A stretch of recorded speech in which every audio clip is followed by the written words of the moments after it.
नमस्ते सभी को, मैं शंभुनाथ और आप लोग देख रहे हैं लर्न विद शंभुनाथ। तो आज हम इस वीडियो में पढ़ने वाले हैं सिविक्स का क्लास 10 का first chapter, that is power sharing. Power sharing होता क्या है, इसके बारे में जानने से पहले हम दो एग्जांपल्स लेते हैं। तो हमारा पहला एग्जांपल है बेल्जियम। तो बेल्जियम जो है ये यूरोप का एक छोटा सा देश है, जिसका एरिया जो है हमारे इंडिया के हरियाणा स्टेट से भी कम है, और इसका पॉपुलेशन जो है 1 करोड़ है, जो कि हरियाणा स्टेट से आधा है। तो यहाँ पे जो है बहुत ज़्यादा एथनिक वेरिएशन देखा जाता है। जो 59% जो पॉपुलेशन है वो डच बोलता है, डच लैंग्वेज बोलता है, और जो 40% है वो फ्रेंच लैंग्वेज बोलता है। रिमेनिंग जो 1% रहा वो जर्मन लैंग्वेज बोलता है। लेकिन यहाँ पे अगर इसके कैपिटल सिटी ब्रुसेल्स को देखा जाए, तो ब्रुसेल्स में 80% फ्रेंच बोलते हैं और 20% डच बोलते हैं। ये एक बहुत ही मतलब घुल मिला सा एक ठोक सिचुएशन है। और यहाँ पे क्या होता है कि जो फ्लेमिश रीजन में डच लोग रहते हैं और जो वैलोनिया रीजन में फ्रेंच लोग रहते हैं। लेकिन यहाँ पे मतलब पावर शेयरिंग में थोड़ा सा मतलब डिफरेंस देखा गया, क्योंकि मेजोरिटी डच है लेकिन वो लोग ज़्यादातर बैकवर्ड होते हैं, और जो फ्रेंच है उन लोगों का इकोनॉमिक डेवलपमेंट थोड़ा ज़्यादा होता है, उन लोग एजुकेशन सेक्टर में थोड़ा ज़्यादा है। तो इससे से क्या हुआ, डच लोगों के अंदर गुस्सा और जो कॉन्फ्लिक्ट का जो एक तो मतलब भावना होता है वो जागृत हुआ। और इससे से जो है मतलब कम्युनल क्लैशेस हुए, जैसे मतलब जंग हुए, ऐसे लड़ाई हुए, जो कम्युनल क्लैशेस होते हैं वो सब देखने मिले यहाँ पे। तो अभी हम पढ़ते हैं श्रीलंका के बारे में। श्रीलंका में क्या है कि जो श्रीलंका जो इंडिपेंडेंट नेशन हुआ 1948 को, और उसके बाद से वो एक से बढ़कर एक मेजोरिटेरियन पॉलिसीज़ लाता रहा, मतलब 1956 के बाद से, क्योंकि वहाँ पे श्रीलंका में जो है मेजोरिटी सिंघाला लोग रहते हैं, जो कि मतलब 76% है श्रीलंका के। और बाकी में से 18% जो है वो तमिल होते हैं, और तमिल में भी फिर अलग अलग वेरिएशन है। 11% जो है नेटिव तमिल है, मतलब श्रीलंका के तमिल हैं। और जो 7% है वो इंडियन तमिल है, जिसके कि जिनके फोर फादर्स मतलब प्लांटेशन सिस्टम के टाइम, आप कॉलोनियल सिस्टम में पढ़े होंगे, जो प्लांटेशन सिस्टम के टाइम इंडिया के तमिल वर्कर्स मलाया सिंहला, मतलब श्रीलंका मॉडर्न जो श्रीलंका को पहले सिंघाला बोला जाता था, वहाँ पे माइग्रेट हुए थे। तो उनके जो तमिल्स हैं, और वो तमिल्स में से ज़्यादातर जो है मतलब हिंदू या फिर मुस्लिम हैं, और जो सिंघाला स्पीकिंग है वो लोग ज़्यादातर बुद्धिस्ट हैं। तो 1956 के बाद से क्या हुआ, श्रीलंका में एक के बाद एक मेजोरिटेरियन पॉलिसीज आने लगा, मतलब जो मेजोरिटी पीपल है उनको सुहाने के जैसे, उनको मतलब उनके फेवर में एक से बढ़कर एक पॉलिसीज आने लगा। जैसे कि क्या हुआ कि जो कॉन्स्टिट्यूशन था उसमें बुद्धिज़्म को और सिंहाला लैंग्वेज को प्रमोट किया गया, मतलब सिंहाला को ऑफिशियल लैंग्वेज बना दिया गया, और तमिल को डिसरिगार्ड कर दिया गया, यानी इग्नोर कर दिया गया। और जो बुद्धिज़्म है उसे फॉस्टर करने के लिए, मतलब उसे आगे बढ़ाने के लिए कॉन्स्टिट्यूशन में एक टुक मतलब ड्राफ्ट लिखा गया, मतलब एक आर्टिकल लिखा गया, जिससे कि जो श्रीलंका जो है वो बुद्धिज़्म को फॉस्टर करेगा, बुद्धिज़्म को प्रमोट करेगा। तो इससे से क्या हुआ, जो अलग कम्युनिटीज़ थे, मतलब जो क्रिश्चियंस भी थे कुछ मात्रा में, फिर मुस्लिम्स हिंदूज, इन लोगों के अंदर एक एलियनेशन हुआ, मतलब इनके अंदर भी टेंशन होने लगा। कि यार हमारा ये कल्चर को तो इग्नोर किया जा रहा है, हमारा लैंग्वेज को इग्नोर किया जा रहा है, हमारे रिलीजन को बर्बाद कर देने का कोशिश चल रहा है यहाँ पे। तो उनके अंदर एक टेंशन होने लगा। तो इसको मुकाबला करने के लिए श्रीलंका के जो तमिल लोग थे वो एक एक पॉलिटिकल पार्टीज बनाए और ग्रुप्स फॉर्म के, मतलब ऑर्गेनाइज किए अपने आप को, जिससे कि वो फाइट कर पाए अपने राइट्स के लिए। और उन लोग जो है मतलब ये अपने आप को मोर ऑटोनॉमी, क्योंकि जो तमिल लोग हैं वो ज़्यादातर नॉर्थ और ईस्टर्न साइड में रहते हैं श्रीलंका के, तो वहाँ पे उन लोग अपना एक सेपरेट स्टेट मांगे, अपने लैंग्वेज को प्रमोट करने के लिए कुछ लॉज मांगे, मतलब अपना रिलीजन को प्रोटेक्ट करने के लिए भी कुछ लॉज मांगे। तो ये सब जो है इसे डिनाई कर दिया गया, मतलब इससे रोक दिया गया, मतलब हम ये सब मंजूर नहीं करेंगे बोल के सिंघाला के, श्रीलंका के जो सिंघाला गवर्नमेंट है वो ऐसे कहने लगे। तो इससे से जो हुआ मतलब बहुत ज़्यादा ये सिविल वॉर होने लगा, मतलब घर के अंदर ही, मतलब देश के अंदर ही जो है ये जंग छिड़ गया दोनों कम्युनिटीज़ के अंदर। जैसे कि आपका ये ब्रुसेल्स में, यानी बेल्जियम में आप देखे थे, वहाँ पे मतलब थोड़ा कम मात्रा में हुआ, लेकिन श्रीलंका में जो है बहुत ज़्यादा ये लड़ाई होने लगा, और इससे से जो श्रीलंका का इकोनॉमिक डेवलपमेंट है वो बहुत ही ज़्यादा पीछे हो गया। तो अब देखते हैं कि ये जो कॉम्युनल प्रॉब्लम हुआ है इसका सॉल्यूशन ये दोनों देश कैसे करके निकाले। तो अगर हम बेल्जियम का बात देखें तो बेल्जियम में 1970 और 1993 के अंदर कॉन्स्टिट्यूशन को 4 बार अमेंड किया गया, मतलब कॉन्स्टिट्यूशन में 4 बार बदलाव लाए गए, जिससे से कि जो है मतलब ये दोनों कम्युनिटीज़ के अंदर रिलेशन जो है अच्छा हो। तो इन्होंने क्या किया कि जो मतलब जो सेंट्रल गवर्नमेंट है वहाँ पे डच स्पीकिंग और फ्रेंच स्पीकिंग मिनिस्टर्स जो होंगे वो इक्वल नंबर में होंगे। और फिर ये एक फर्स्ट पॉइंट गया। और फिर सेकंड पॉइंट क्या हुआ कि जो ब्रुसेल्स का एक दूसरा गवर्नमेंट है, मतलब जो ब्रुसेल्स जो कैपिटल सिटी है उसका एक दूसरा गवर्नमेंट है, और वहाँ पे भी फ्रेंच और डच स्पीकिंग मिनिस्टर्स जो हैं वो इक्वल नंबर के होंगे। क्योंकि अगर कंट्री में डच मेजोरिटी है फिर भी अगर इक्वल नंबर ऑफ मिनिस्टर्स हुए तो मतलब ब्रुसेल्स में भी फ्रेंच स्पीकिंग मेजोरिटी है लेकिन वहाँ पे भी इक्वल मिनिस्टर्स होना चाहिए। और कुछ कुछ जो लॉज होता है उसमें मतलब स्पेशल सोच लीजिए कुछ लॉज जो फ्रेंच लोगों के लिए आया तो फ्रेंच मिनिस्टर्स का अप्रूवल वहाँ पे पूरा मतलब मस्ट है। कुछ सोच लीजिए डच के लिए आया वहाँ पे डच मिनिस्टर्स का अप्रूवल मस्ट है। और फिर उसके साथ क्या हुआ कि बहुत सारे जो पावर्स होता है वो स्टेट गवर्नमेंट को दिया गया मतलब जो छोटे छोटे रीजन्स जो फेडरलिज्म हम इसके आगे वाले चैप्टर में पढ़ने वाले हैं। फेडरल सिस्टम वहाँ पे स्थापन किया गया यूनिटरी सिस्टम को बदल के। फेडरल सिस्टम में क्या हुआ कि स्टेट गवर्नमेंट को कुछ कुछ पावर्स दिया गया।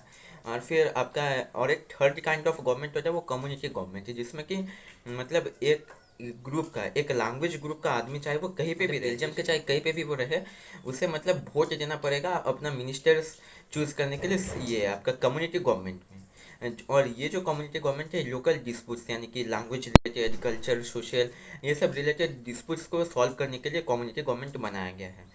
लेकिन हम श्रीलंका का बात करें तो वहाँ पे आपने देखा ही कैसे करके मतलब जो तमिल तमिल जो लैंग्वेज बोलने वाले थे इन लोगों को कैसे दबा दिया गया। फिर जो हिंदूज और मुस्लिम्स और क्रिश्चियंस थे इन लोगों को भी कैसे दबा दिया गया और कैसे बुद्धिज़्म को और आपका आपका जो सिंहाला जो मतलब कम्युनिटी है मतलब सिंहाला जो लैंग्वेज है उसे कैसे बढ़ावा दिया गया। तो इससे से जो है मतलब वो जो कंट्री है पूरा पार्टीशन के सिचुएशन में आ गया था। लेकिन ब्रुसेल्स का बात देखें तो वहाँ पे शांति स्थापन हुआ और इसी के वजह से जो यूरोपियन यूनियन जो आज काम करता है उसका हेडक्वार्टर भी आज ब्रुसेल्स में ही है। लेकिन श्रीलंका में एक कॉन्ट्रास्टिंग एग्जांपल देखा गया वहाँ पे कम्युनल टेंशन से देखा गया। तो इससे से जो इसका इकोनॉमिक डेवलपमेंट जो है बहुत ही ज़्यादा मतलब पीछा गया मतलब वो बहुत ही ज़्यादा बैकवर्ड रह गया इकोनॉमिक डेवलपमेंट के क्षेत्र में। तो इन सब से तो आपको थोड़ा बहुत आइडिया हो ही गया होगा कि मतलब पावर शेयरिंग होता क्या है। मतलब पावर शेयरिंग में क्या होता है कि जो कंट्री के जो अलग अलग जो कम्युनिटीज़ होते हैं उनके अंदर एक तरह का रिलेशन फॉर्म होगा मतलब उन लोग अपने आप से मतलब भाईचारा में रह पाएंगे। आप इंडिया का एग्जांपल ले लीजिए मतलब यहाँ पे जो अलग अलग जो कम्युनिटीज़ है अलग अलग रिलीजन अलग अलग लैंग्वेज ग्रुप इन लोग कैसे अपने भाईचारे के साथ एक साथ ही रहते हैं या फिर तो इंडिया कब से बट गया होता है। लेकिन यहाँ पे जो मतलब पावर शेयरिंग है वो डिज़ायरेबल क्यों है इसके बारे में अभी हम पढ़ते हैं। तो पावर शेयरिंग डिसाइरेबल क्या इसके लिए दो टू रीजन होते हैं। एक प्रूडेंशियल मतलब जो गेन्स और लॉस मतलब पावर शेयरिंग होने से क्या फ़ायदा है और क्या हानि है कैसे होना चाहिए कैसे नहीं होना चाहिए एक कंट्री का सिचुएशन क्या है दूसरे कंट्री का सिचुएशन क्या है। इससे से जो हम एक मतलब रीज़न बनाते हैं उसे प्रूडेंशियल रीज़न बोलते हैं। और इस प्रूडेंशियल रीज़न में पावर शेयरिंग को इसलिए एडवोकेट किया गया इसलिए बढ़ावा दिया गया क्योंकि पावर शेयरिंग से जो लोगों हैं लोग जो रहते हैं कंट्री में वो लोग भाईचारे के साथ रह पाएंगे। इससे से कंट्री का बंटवारा ना होगा और इकोनॉमिक नहीं होगा और इकोनॉमिक डेवलपमेंट जो है मतलब अच्छे से चलता रहेगा। और दूसरा एक जो रीज़न है वो मोरल रीज़न है मतलब जो आपका जो डेमोक्रेसी होता है डेमोक्रेसी का मतलब एक ठुक ये होता है मतलब खुद का एक आइडियोलॉजी होता है कि पावर शेयर किया जाएगा जो भी आदमी के लिए लॉज लाया जाएगा उसका एक ठुक वॉइस होगा उसका एक ठुक आवाज़ होगा उस मतलब उस लॉ को ये आपका फॉर्मुलेट करने के लिए उस लोग को फॉर्मुलेट करने के लिए उस आदमी का खुद का भी एक तो वॉइस होगा जिससे से कि वो इफेक्ट हो रहा है और जिसको कि उस इफेक्ट के साथ रहना पड़ेगा। कोई ऐसा लॉज अगर बन रहा है जो कि आपको इफेक्ट करेगा या फिर आपको उसके इफेक्ट के साथ रहना पड़ेगा तो उसमें आपका भी खुद का एक आवाज़ होना चाहिए और यही जो है डेमोक्रेसी का खुद का एक प्रिंसिपल होता है। तो इसलिए पावर शेयरिंग जो है डिज़ायरेबल होता है क्योंकि पावर शेयर करने से ही हम अपना वॉइस को जो है बढ़ा पाएंगे और लॉज को फॉर्मुलेट करने में हम अपना योगदान दे पाएंगे। और तो ये क्या प्रूडेंशियल और मोरल रीजंस। तो अभी हम बात करते हैं इंडिया का। तो इंडिया का अगर बात करें तो मॉडर्न डेमोक्रेसी इंडिया में जो मॉडर्न डेमोक्रेसी जो एस्टेब्लिश किया गया है इसमें अलग अलग तरीके के पावर शेयरिंग देखे जाते हैं। जैसे कि power sharing among different organs of the government जिसे horizontal division of power sharing हम बोल सकते हैं। तो इसमें जो है जो सेंट्रल गवर्नमेंट या फिर जो स्टेट गवर्नमेंट है उसी के अंदर जो पावर को अलग अलग गवर्नमेंट में बांटा गया है और ये सब अपने आप में मतलब इस सेम लेवल का गवर्नमेंट होता है मतलब सेम लेवल का वो ऑर्गेनाइजेशन होता है जिसके अंदर पावर शेयरिंग दिया गया है। और इसमें तीन तरीके के ऑर्गन्स होते हैं जो कि लेजिस्लेचर एग्जीक्यूटिव और जुडिशरी होते हैं। तो लेजिस्लेचर यानी वो जो कि मतलब लॉज को फॉर्मुलेट करता है मतलब ये लॉ बनेगा तो इसके बारे में वो जो है काम करता है। फिर जो एग्जीक्यूटिव है वो उस लॉ को इम्प्लीमेंट करता है यानी एग्जीक्यूट करता है, और जो जुडिशरी होता है वो इन दोनों के ऊपर नज़र रखे रहता है, ताकि जो कॉन्स्टिट्यूशन के हिसाब से इन लोग काम कर रहे हैं, मतलब इन लोग अपना पावर को यूनिलैटरली, मतलब मोनोपोली के हिसाब से इन लोग अपना पावर को यूज़ नहीं कर रहे यानी मिसयूज़ नहीं कर रहे अपने पावर को, इसके ऊपर वो ध्यान देता है। और इसे बोला जाता है system of checks and balances, मतलब इसमें चेक किया जाएगा कि कौन अपने लिमिट में है या नहीं, और बैलेंस किया जाएगा पावर को, ताकि कोई भी मतलब बहुत ज़्यादा हाई लेवल में ना चला जाए और कोई पूरा गिर ना जाए, इसके में ध्यान दिया जाता है। तो इसीलिए इसे बोला जाता है system of checks and balances. तो दूसरा पावर शेयरिंग क्या होता है, power sharing among different levels of government, जैसे कि आपका central government, state government, local government, जैसे कि हम बेल्जियम में भी देखे हैं ये एग्जांपल। तो ये जो मतलब इसमें क्या होता है कि जो लोकल जो वेरिएशन होता है उसे प्रोटेक्ट करना चाहिए, इसीलिए जो लोकल गवर्नमेंट बनाया गया है। जैसे कि सेंट्रल गवर्नमेंट जो पूरे देश के लिए है, तो इससे से जो कंट्री को एक यूनिटी मिलता है।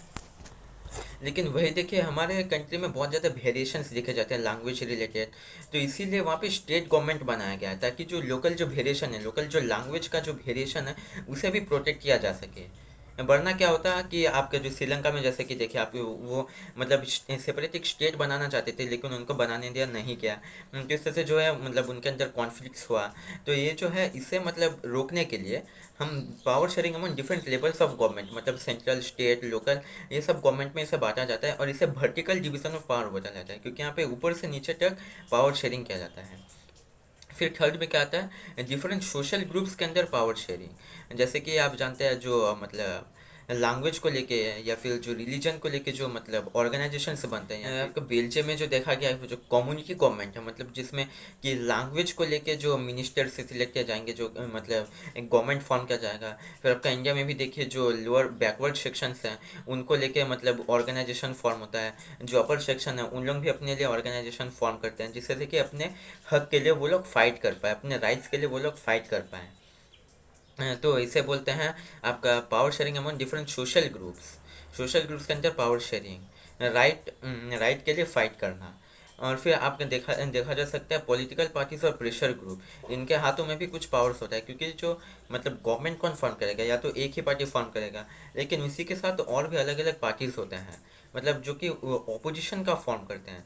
और वो ऑपोजिशन का काम क्या होता है कि जो गवर्नमेंट है वो जब लॉ फॉर्मुलेट कर रहा है, तो तब जैसे मतलब वो यूनिलैटरली नहीं कर रहा, मतलब वो अपने फ़ायदे के लिए नहीं कर रहा, इसे चेक करने के लिए जो पॉलिटिकल पार्टीज़ के ऊपर कुछ मतलब राइट्स दिया जाता है। तो जो प्रेशर ग्रुप यानी कि जो आपका संघ जो बोला जाता है, या फिर जैसे ऑटो चालक संघ हो गया, आपका डॉक्टर्स एसोसिएशन हो गया, ये जो एसोसिएशन इन लोग फॉर्म करते हैं, इसे बोला जाता है मतलब ये power sharing among pressure groups. मतलब इन लोग गवर्नमेंट के ऊपर प्रेशर डालेंगे, जैसे कि इनके फ़ायदे के लिए कुछ लॉस बने, इनके हक के लिए भी इन लोग फाइट कर पाए, तो इसके लिए भी इन लोग मतलब अपने आप को ऑर्गेनाइज करते हैं। तो इसी के साथ हमारा ये चैप्टर ख़त्म होता है। मिलते हैं अगले वीडियो में, तब तक के लिए धन्यवाद।